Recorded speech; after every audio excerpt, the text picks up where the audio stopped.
I am John Carlson, and I teach at City College of San Francisco. I kind of dress like I work down in the business school, and I think people expect me to be very conservative because of that. I get that. I got 35 millimeter dream, 35 millimeter dream, 35 millimeter. So my childhood was full of toys, and very often I was the guinea pig. My dad would bring toys home because he was a toy buyer for a big national department store chain.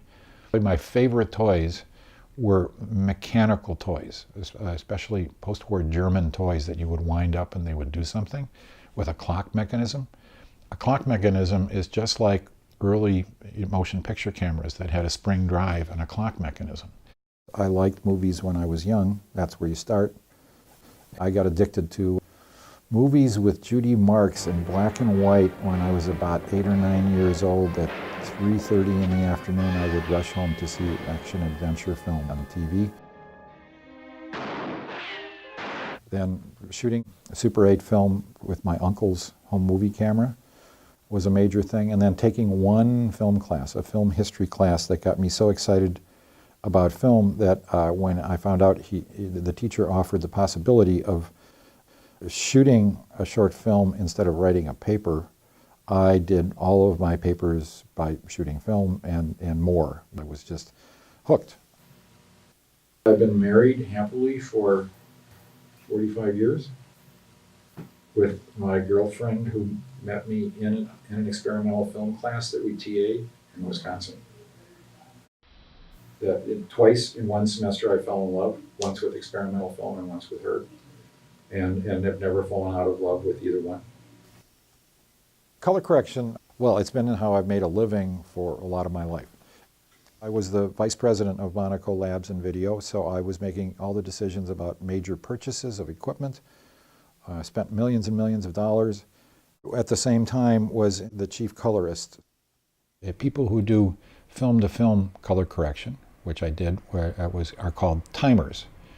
And that comes from the old days of when the person who decided how light or dark the film was would dunk it in the developer for a certain amount of time. I would go back to my hometown of Milwaukee, and always my favorite uncle, Uncle Tony, would always ask, "So what are you doing these days?" And I said, "Well, I'm a timer." And he said, "Oh, you've done time?"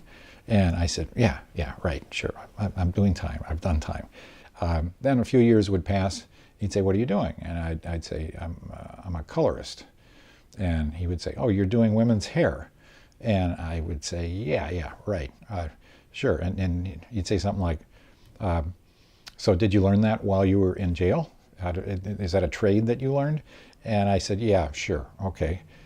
And then a few more years would go by, and I'd see Uncle Tony, and he'd say, "What are you doing now?" And I'd say, "Now I'm a grader." And he'd say, "Oh, you mean like leveling roadways with a big heavy machine, grading the highway?" And I'd say, "Yeah, right, sure, you got it."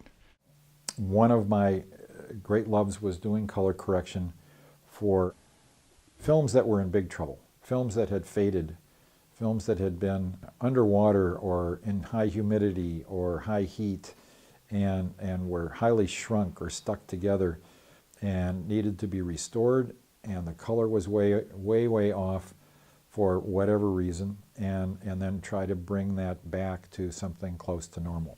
As far as my experience, especially in post-production, my experience involved every kind of film or video that was made. I came to know of the very wide film community, including everybody, a lot of editors, a lot of cinematographers, a lot of directors, producers, that would come in and work with me to do color correction. So I've developed a rapport with all of the better cinematographers in the Bay Area and kept learning. That was a continuation of my education. I did the color correction for Irving Seraph's In the Shadow of the Stars. It won an Academy Award, and they thanked Monaco Labs, where I worked. I want to thank Monaco Lab, who were so kind to us. Nobody, when they've won an Academy Award, has ever thanked the laboratory.